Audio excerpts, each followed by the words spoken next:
దానిలో పాటుపడు. ఈరోజు వీధుల్లో ప్రకటిస్తే అడ్డుపడుతున్నారు, సభలు పెడితే అడ్డుపడుతున్నారు. అయితే అయిపోయిందా? అట్లయితే వ్యక్తిగతంగా నడుంగట్టు. పర్సనల్ ఇవాంజలిజం, వ్యక్తిగత సువార్త వ్యాపింపజేయి. నిన్ను ఆపేవాడెవడో? ప్రతి వ్యక్తి. అదిగో చూడండి, అతను చూడండి, వీడియోలో మీకు కనపడుతున్నాడు చూడండి. అడుక్కునేవాడని చిల్లరిగిపోయాడు ఈయన.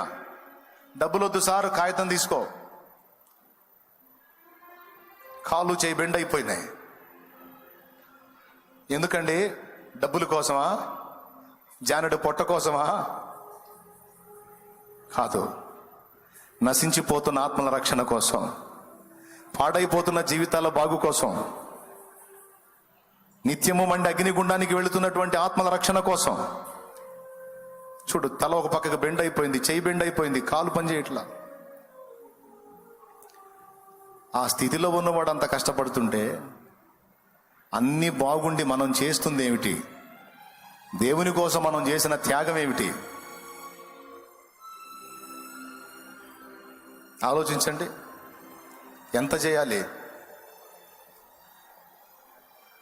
మీకు ప్రోత్సాహం కోసం చెప్తున్నాను నేను.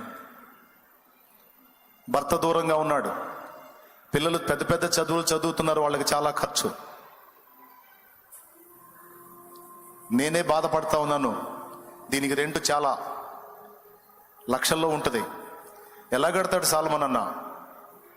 ప్రతి వారం ప్రార్థన పెట్టే దగ్గరే ఆ ఫంక్షన్ హాల్కు కట్టే పరిస్థితి లేదు అన్నకి. ఎట్లా చేస్తాడు అని నేను నిజంగా చెప్తున్నాను. దైవ సాక్షిగా చాలా లోపల వేదన ఉంది నాకు.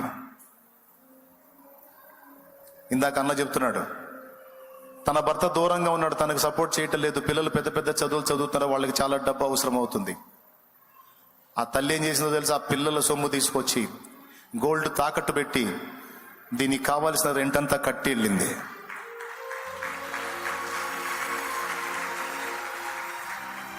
గోల్డ్ తాకట్టు పెట్టి దీనికి కావాల్సిన రెంట్ కట్టిందండి బిడ్డ. కన్నీళ్ళు వస్తున్నాయి నాకు తలుచుకుంటుంటే, ఏడుపు వస్తుంది. అంటే మిమ్మల్ని ఏమని చేయమని కాదు నేను చెప్తుంది, త్యాగం.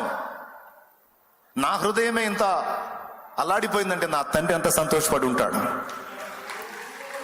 నా తండ్రి ఎంత ఆనందపడి ఉంటాడు. త్యాగం కనపడుతుంది. ఈరోజు ఈ పరిచర్య జరుగుతున్న దానిలో ఆల్రెడీ వెంబడిస్తున్నటువంటి బిడ్డలారా, అన్న కోఆపరేట్ చేస్తున్నారా? మీ వంతు తోడ్పాటు అందిస్తున్నారా? పరిచారకులారా, ఆయన ఇబ్బంది పెట్టకుండా విధేయత కలిగి నడుచుకుంటున్నారా? దైవజనుని ఇబ్బంది పెడుతున్నారా? నీ క్రియలతో మాటలతో సరిదిద్దుకుందాం. దేవుడు నీకు ఇచ్చిన పని నమ్మకంగా నువ్వు నెరవేర్చాలి.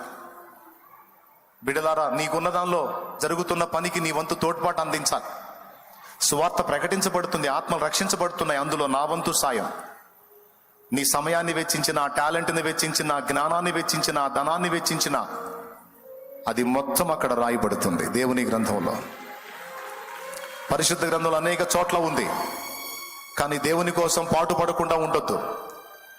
జరుగుతున్న సువార్త పరిచర్యకు తోడ్పాటు అందించడమే కాకుండా నీ వంతు నువ్వు కూడా సువార్త ప్రకటించాలి. ఆ విధంగా కష్టపడ్డ తల్లుల పిల్లలు ఈరోజు ఉన్నత స్థితిలో ఉన్నారు. భౌతికంగా వాళ్ళు ఆశీర్వదించబడ్డారు, నిత్యత్వంలో జీతాన్ని కూడా ఈ తల్లులు తండ్రులు సంపాదించుకున్నారు. ఎంత సంపాదించాం, ఎన్ని తెగేశాం, ఎన్ని వెరైటీలు తిన్నాం, ఎన్ని రకాలు కట్టాం, ఎన్ని మేడలు కట్టాం అన్నది కాదు లెక్క.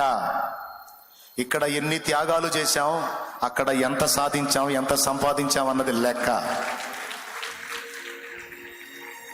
కాబట్టి ఈ విషయాలు గ్రహించిన వారై మీరు జాగ్రత్త పడతారని మీ అందరికీ హెచ్చరిక చేస్తున్నా.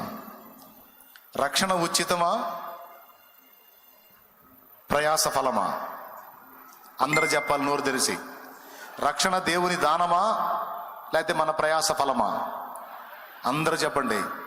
అది దానం. మరి జీతం? కష్టపడాలి. ప్రతి వానికి చుటకు నా యొద్ద జీతము కలదు, తీసుకొస్తున్నా అన్నాడు. ఈరోజు గుర్తుపెట్టుకొని రేపు దేవుని ముందు నిలబడటానికి సిద్ధపడు. కృప మనందరికీ తోడై ఉండును గాక.